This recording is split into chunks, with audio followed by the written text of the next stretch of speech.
Salut tout le monde, c'est Cynthia, j'espère que vous allez bien. Aujourd'hui, je vous reviens avec un tutoriel maquillage d'automne parce que ça avait été pas mal demandé. Et ce qui est drôle, c'est que depuis maintenant, je pense 2-3 semaines, j'arrête pas de faire des vidéos sur le thème de l'automne. Et là, je pense qu'aujourd'hui, officiellement, c'est l'automne au Québec. Il arrêtait pas de faire chaud toutes les dernières semaines, puis moi j'étais comme, il peut-tu faire froid? Je suis tellement comme dans mon mood automnal. Bref, donc aujourd'hui, je vous ai fait un look qui est vraiment super glamour, super sexy, super Pinterest, je sais pas trop comment l'appeler, mais c'est ça, c'est un look qui est quand même assez intense, quand même assez chargé avec plusieurs étapes.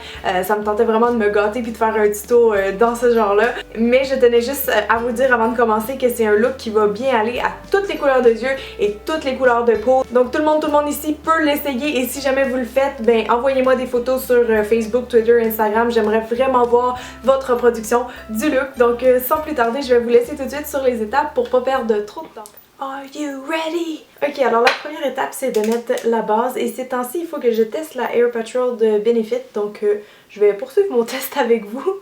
À date je l'aime plutôt bien, comme vous voyez c'est comme un peu jaune parce que c'est comme une bébé crème pour les yeux là, donc ça corrige là, ça fait pas juste une base, mettons ça traite, ça corrige, blablabla. Ça va juste permettre à nos fards qui tiennent toute la journée.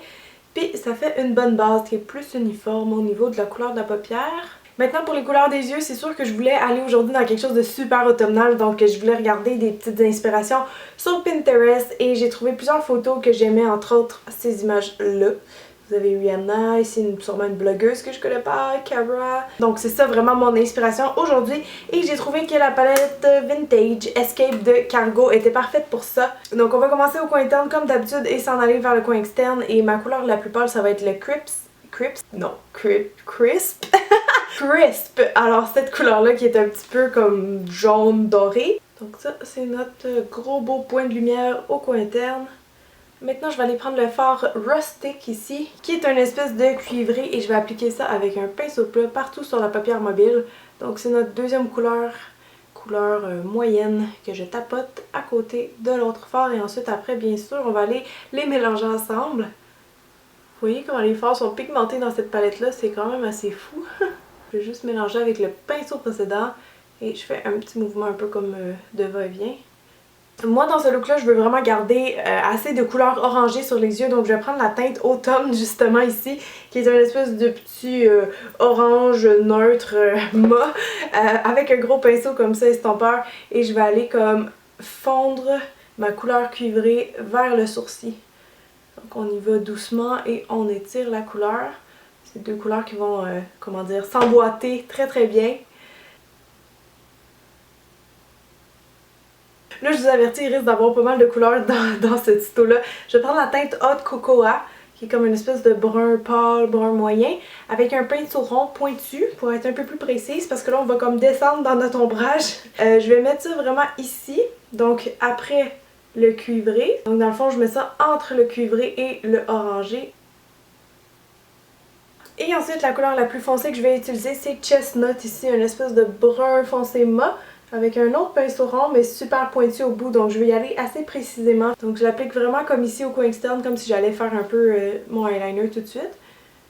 Hop. Et je vais remonter un petit peu dans le creux par là. En même temps, j'en profite pour étirer un peu mon œil. Avec une couleur comme ça, on peut vraiment tricher. Cette couleur-là, je vais aussi en mettre délicatement en dessous des yeux pour faire un effet plus smoky.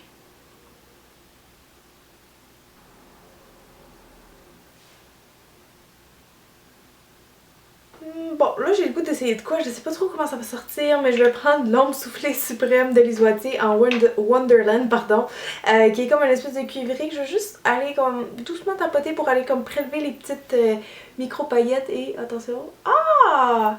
Cutie! J'avais peur que ça fasse vraiment laid, mais comme c'est pas une ombre en crème, tu sais, vraiment crémeuse qui va gâcher le look, je me doutais que je pourrais juste comme réussir à prélever les petits brillants. Yay! Je trouve que ça fait super mignon, ça va donner encore plus de punch, plus de contraste, plus de dimension au maquillage. Donc ça, tapotez-le juste sur la paupière mobile, dans le fond, juste sur l'ombre à paupières cuivrée qu'on a appliqué. Bon, là c'est le temps d'aller souligner les yeux, donc je vais prendre mon smudge stick de Stila en noir comme ça et je vais délicatement poser ça le long des cils supérieurs. Avant que ça sèche, je vais juste repasser un petit peu avec un pinceau comme ça, juste pour l'estomper doucement. Je veux pas que ça devienne, tu sais, un smoky interminable. Mais je trouve que de faire un look un peu plus fumé comme ça va être beau avec ce genre de maquillage-là. Et ce qui reste sur mon pinceau, je vais juste le passer en rotule inférieur au coin externe seulement, donc juste ici, pour donner encore là un peu plus de punch.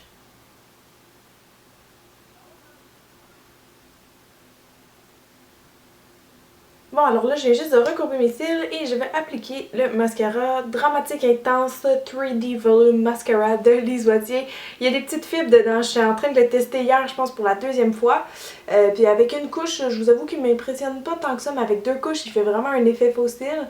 Justement à cause des petites fibres. En passant, je suis vraiment en train de tester toute la collection d'automne de Lise Watier en ce moment. Donc quand ça va être prêt, ça va être sur mon blog. Je sais pas si vous me suivez déjà sur mon blog, mais si vous aimez ça, voir des revues de produits, j'en fais énormément là. Donc c'est maquillagecynthia.com. Donc en ce moment, évidemment, c'est le temps des articles d'automne. Donc si vous êtes curieuse de savoir mon avis sur plusieurs collections de make-up, ben vous irez faire un tour. Maintenant pour mes sourcils, je vais utiliser les crayons micro comme ça de NYX. C'est ma découverte du mois. Je savais pas qu'il y avait des petits crayons assortis comme ça, comme celui d'Anastasia en pharmacie. Donc je suis vraiment contente. Je viens toujours remplir le dessous qui est un peu trop aminci, on va dire. Et je viens définir ma forme en premier lieu, comme ça. Donc c'est vraiment juste ça que je vais faire avec ce crayon. Juste retracer le contour.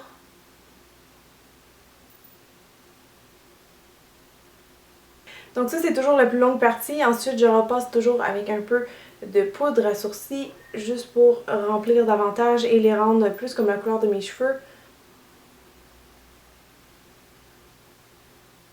Bon, alors j'ai démaquillé qu'est-ce qui était tombé sous mes yeux, ma peau est hydratée donc là on peut passer vraiment au teint. Je pense que je vais utiliser le matte plus poreless pour le fond de teint. Je l'aime beaucoup parce que je trouve qu'il fait vraiment comme une espèce de fini ou une peau parfaite. J'applique avec le buffing brush de Real Technique. Je trouve que ça aussi, ça aide vraiment à faire un teint parfait, les espèces de pinceaux duo fibre ou les stippling brush.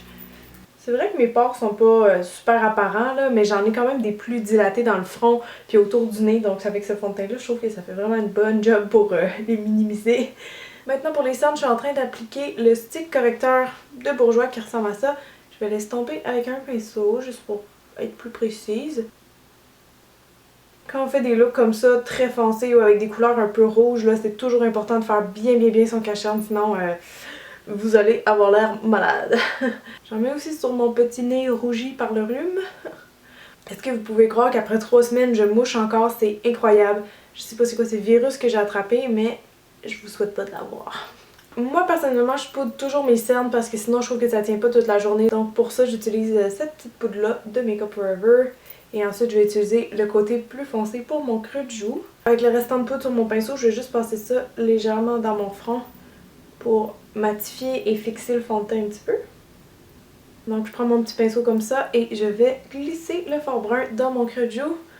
Je sais que je me répète, mais ça c'est vraiment juste quelque chose que je fais quand je veux vraiment, tu sais, le look total glam. C'est pas quelque chose que je fais à tous les jours. Tu sais, ça vient juste comme définir plus, faire de la profondeur. Pour mon blush, je voulais utiliser quelque chose qui reste un petit peu dans les couleurs du maquillage, donc un peu orangé. Et j'ai trouvé ce fard-là, c'est le Heavenly de Sigma. Donc je vais l'essayer, je pense que je l'ai juste porté une fois, mais de mémoire il est beau. Et je l'applique avec mon pinceau rond pointu.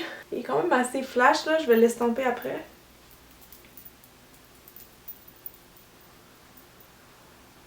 Et tiens, même pas besoin de changer de pinceau, je vais prendre l'illuminateur Mary Lou Manizer de The Balm et avec la pointe du pinceau, je vais glisser ça sur le haut de mes joues. Parce que c'est sûr que si je mets mon fard brun, je vais mettre ça aussi, là, tant qu'à le faire. Ça va être beaucoup plus beau comme ça et ça va balancer la joue vraiment mieux. Wouh, c'est une belle joue ça! Pour les lèvres, moi c'est sûr que je veux y aller avec quelque chose de Bourgogne, mat, quelque chose d'assez foncé, assez prune foncé. Donc je vais utiliser les crayons de MAC que je suis jamais capable de prononcer, alors je vais juste l'écrire en bas. Night Mott. Night Moth. Personnellement, je trouve ça assez dur de travailler des crayons à lèvres foncés comme ça parce que l'intensité est toujours modulable. Donc je vais essayer de travailler le tout d'une façon harmonieuse en m'aidant de mon pinceau à lèvres. Et si c'est beau comme ça, je pense que je vais le laisser comme ça. Je vais peut-être même pas rajouter de rouge à lèvres par-dessus. Donc c'est parti!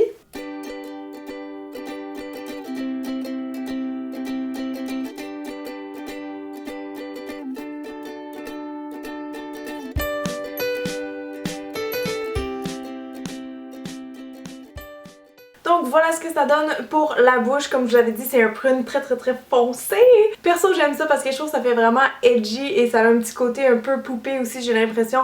Mais si vous n'êtes pas à l'aise de porter, vous pouvez vraiment juste reproduire le reste du maquillage puis mettre la couleur de votre choix sur vos lèvres parce que ça pourrait être beau avec du rouge pétant, du nude, du neutre, n'importe quoi. Donc c'est ça, j'ai pas décidé non plus de rajouter de rouge à lèvres par-dessus parce que je trouvais ça bien comme ça. Si vous voulez avoir un finima puis quelque chose qui tient toute la journée, c'est un petit truc que vous pouvez porter seulement le crayon à lèvres. Alors je vous fais un dernier petit close-up du look avant de vous dire bye, mais je voulais juste vous remercier d'avoir été là. Encore une fois, faites un thumbs up sur la vidéo et partagez-la avec vos amis si ça vous tente. Et sinon, ben on va se revoir le premier samedi du mois d'octobre parce que tout le mois d'octobre, vous savez qu'est-ce qui se passe, c'est le retour de ma série de maquillage d'Halloween et comme à chaque année, je suis méga excitée, donc j'espère que vous allez être là et vous pouvez tout de suite essayer de deviner les looks que je vais faire cette année. N'oubliez pas de regarder aussi ma playlist pour voir ceux que j'ai déjà fait parce que j'en ai déjà fait quand même pas mal. Donc sur ça, je vous souhaite une magnifique journée et on se revoit très bientôt. Bye tout le monde!